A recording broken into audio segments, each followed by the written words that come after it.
आइए मेरे प्यारे बच्चों, आज एक बार फिर मैं 10th क्लास के मैथ लेकर आया हूं और यह प्रश्नावली 1.2 का है जो पिछले क्लास में हमने 4 तक बना लिया था। आज 5वें क्वेश्चन से हम लोग सॉल्व करेंगे। आइए हम लोग एनसीईआरटी के 5वें क्वेश्चन को देखते हैं। जांच कीजिए कि क्या किसी प्राकृत संख्या के बारे में हमने बहुत बार चर्चा किया है। गिनती की संख्या को हम लोग प्राकृत संख्या कहते हैं। 1 2 3 4 5 6 7 8 9 10 ये सभी संख्याएं गिनती की संख्या कहलाती है। n के लिए 6 के पावर n का अंक 0 पर समाप्त हो सकती है। तो 0 पर समाप्त होगी कि नहीं होगी, चलते हैं हम देख लेते हैं, हल कर लेते हैं। हल करते समय देख लेंगे क्या लिखा हुआ है। 6 के पावर n बराबर, इसका जब अभाज्य गुणनखंड करते हैं तो कितना आ सकता है। तो अभाज्य गुणनखंड अगर हम यहाँ पर करके दिखाएं तो 6 के लिए 2 से लगाते हैं, 3 दूना 6, 3 से लगाते हैं, 3 एकम 3। अभाज्य गुणनखंड संख्या कितनी आएगी 6 की, तो 2 इंटू 3 लिखेंगे। 2 इंटू 3 के पावर हो जाएगा n, क्योंकि इसके पावर क्या है n है, तो इसलिए पावर n हो जाएगा। इसको अलग अलग करते हैं तो 2 के पावर n इंटू 3 के पावर n हो जाएगी। ठीक है, तो इसकी जब देखते हैं कि आपका क्या 6 के पावर n लिख सकते हैं ना, इसीलिए लिख सकते हैं कि 6 के पावर n के अभाज्य गुणनखंड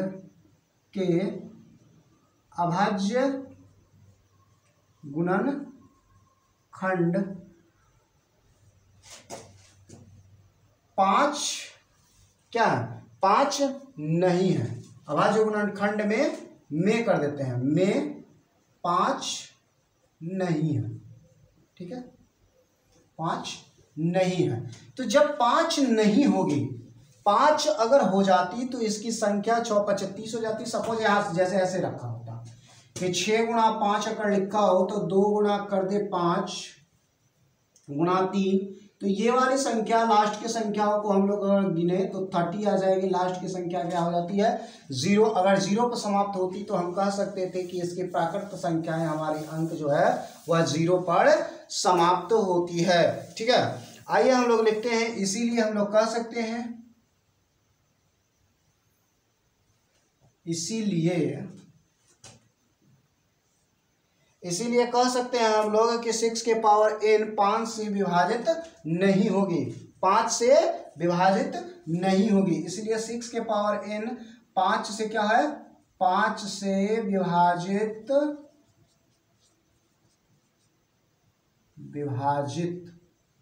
नहीं होगी। अतः 6 के पावर n अंक 0 पर समाप्त नहीं हो सकती है, नहीं हो सकती है। ठीक है, यही आपका आंसर है। बस इतना सा छोटा सा काम करना है, बस कुछ नहीं है। एक बार फिर से दिखा देते हैं। जांच कीजिए कि क्या किसी प्राकृत संख्या n के लिए 6 के पावर n का अंक 0 पर समाप्त हो सकती है। तो चेक कर लेंगे। पहले 6 के पावर n लिखेंगे तो 2 गुणा 3 के पावर हमने n लिखा है। क्यों लिखा है, क्योंकि यहाँ भी n है और यहाँ भी n है।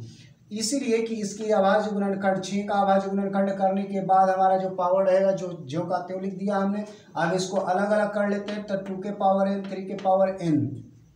इसीलिए 6 के पावर n के अभाज्य गुणनखंड, कहीं 5 आ रहे हैं इसमें, नहीं आ रहे हैं। ठीक है, तो इसीलिए लिखा जा रहा है कि गुणनखंड में 5 नहीं है। गुणनखंड में 5 है, नहीं है। इसीलिए 6 के पावर n 5 से विभाजित नहीं होगी। 5 से डिवाइड हो सकता है, नहीं हो सकता। इसीलिए लिखा गया है कि 6 के पावर n 5 से विभाजित नहीं होगी। अतः 6 के पावर n अंक 0 पर समाप्त नहीं हो सकती है। ठीक है, स्क्रीनशॉट कर ले। हम लोग छठे क्वेश्चन की ओर चलेंगे। आइए मेरे प्यारे बच्चों, अब हम 6 नंबर क्वेश्चन को देखते हैं, हल कर लेते हैं इसकी, और क्या चीज़ें दी गई है और क्या निकालना है। व्याख्या करना है कि इतना और इतना, मतलब 7 गुणा 11 गुणा 13 प्लस 13 और 7 गुणा 6 गुणा 5 गुणा 4 गुणा 3 गुणा 2 गुणा 1 प्लस 5 भाज्य संख्या है। भाज्य संख्याएं क्यों है?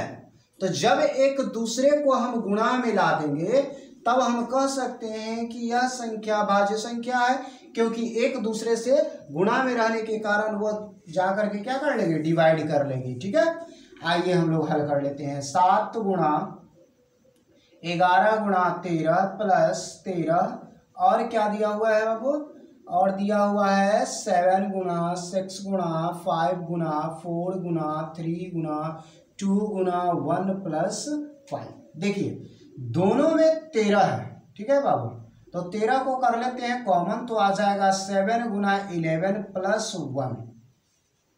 ठीक है, और हम यहाँ से क्या कॉमन कर सकते हैं, और हम लोग कर सकते हैं कि इसमें 5 दोनों में है, तो 5 को कॉमन कर लेते हैं, तो 7 गुणा 6 गुणा 4 गुणा 3 गुणा 2 गुणा 1 बच जाता है, और यहाँ पर प्लस 1 बच जाएंगे।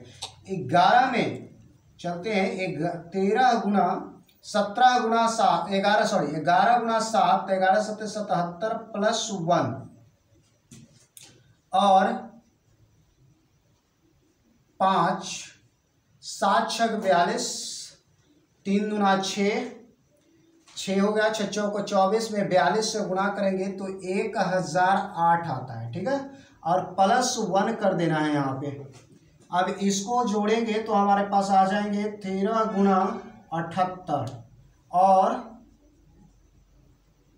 इसको करेंगे तो 1009 आ जाएंगे। ठीक है, इसका अभी और अभाज्य गुणनखंड कर सकते हैं, कोचिंग कर सकते हैं, तो 13 गुणा कितना होगा, 13 छक 78 हो जाता है, और इसका कोई हम गुणनखंड नहीं कर सकते हैं, वो ऑलरेडी गुणनखंड में है, तो 5 मल्टीप्लाई बाय 1009। ठीक है, अतः हम कह सकते हैं कि इतना मतलब 7 गुणा 11 गुणा 13 प्लस 13 और इतना भाज्य संख्या होगी। कैसे, तो कि सभी एक दूसरे के क्या में आया है, गुणा में। तो गुणा में आने के कारण हम कह सकते हैं एक दूसरे से डिवाइड भी कर सकते हैं। अगर 5 से इसको डिवाइड कर सकते हैं तो 5 5 कट सकता है, तो 1009 बच जाएंगे। अगर इससे डिवाइड करते हैं तो 5 बच जाएंगे, इससे डिवाइड करते हैं तो ये दोनों बच जाएंगे, और इससे डिवाइड करते हैं तो ये बचेगी। ठीक है, आइए अतः हम लिख सकते हैं कि 7 गुणा 11 गुणा 13 प्लस 13 और 7 गुणा 6 गुणा 5 गुणा 4 गुणा 3 गुणा 2 गुणा 1 प्लस 5 क्या है, भाज्य संख्याएं हैं। क्या है, भाज्य संख्याएं है। ठीक है, ये हमारा क्वेश्चन बन गया। ठीक है, एक बार फिर समझा देते हैं कि यह जब संख्या को एक दूसरे के साथ जब तक गुणा में नहीं लाएंगे तब तक हमारा भाज्य नहीं होगा। इसको भी हमें एक दूसरे को गुणा में लाना है। तो जैसे ही हमने सब करके रखा है तो सब आ गया 13 गुणा 78 और यहाँ आया 5 गुणा 1009। तो ये सभी एक दूसरे के गुणा में है, और इसके अभाज्य गुणनखंड भी हमने कर रखा है। यहाँ व्याख्या करेंगे तो अभाज्य गुणनखंड के द्वारा ही व्याख्या करना है।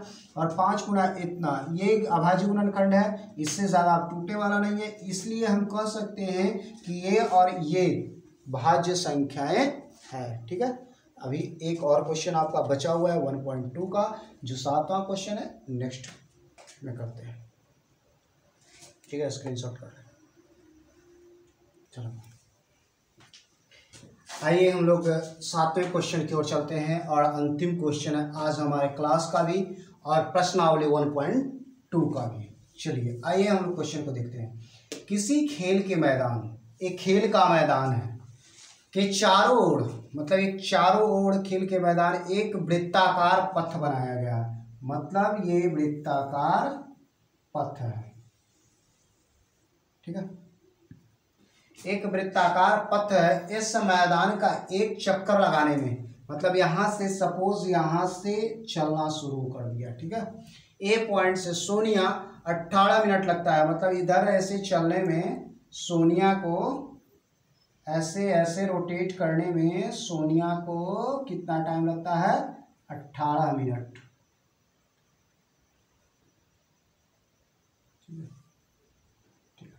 18 मिनट लगता है। कितना? सोनिया को कितना मिलता है? सोनिया को 18 मिनट लगता है। ठीक है। उसके बाद जबकि इसी मैदान का एक चक्कर लगाने में, मतलब इसी मैदान का एक चक्कर लगाने में रवि को, यानी रवि यहां से चलना प्रारंभ कर दिया। देख लेना भाई, रवि जो है यहां से चलना प्रारंभ कर दिया। यहां से रवि चलना प्रारंभ कर दिया।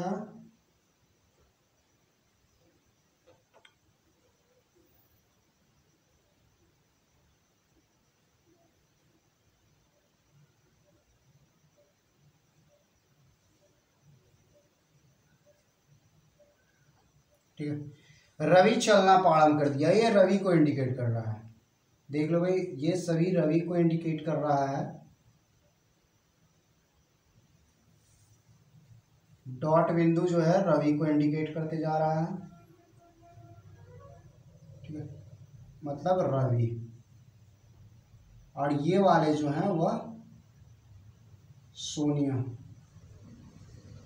ठीक है, ये क्या कर रहा है कि जब सोनिया चल रही है तो 18 मिनट टाइम लगाता है, जबकि रवि जो है 12 मिनट टाइम लगाती है ना, लगाता है 12 मिनट। सोनिया 18 मिनट का समय लेती है, जबकि रवि 12 मिनट का टाइम लेता है। मान लीजिए कि दोनों एक ही स्थान पर और एक ही समय पर चलना प्रारंभ करते हैं, करके एक ही दिशा में चलते हैं। कितने समय बाद वह पुनः एक बार फिर मिलेंगे? मतलब ये दोनों एक दूसरे को फिर मिलना चाहते हैं, तो कब मिलेंगे? कौन ऐसा घड़ी आएगी जिस टाइम रवि और सोनिया दोनों एक जगह एक स्थान पर एक ही समय में मिलेंगे? चलिए आइए हम लोग एलसीएम निकालना पड़ेगा। हमको क्या निकालना पड़ेगा? एलसीएम हल कर लेते हैं। किसका एलसीएम निकालना है? तो 18 और 12 का एलसीएम निकालना है। ठीक है, 12 और 18 का एलसीएम हमें ज्ञात करना होगा। हम लोग अभाज्य गुणनखंड विधि का प्रयोग कर लेते हैं।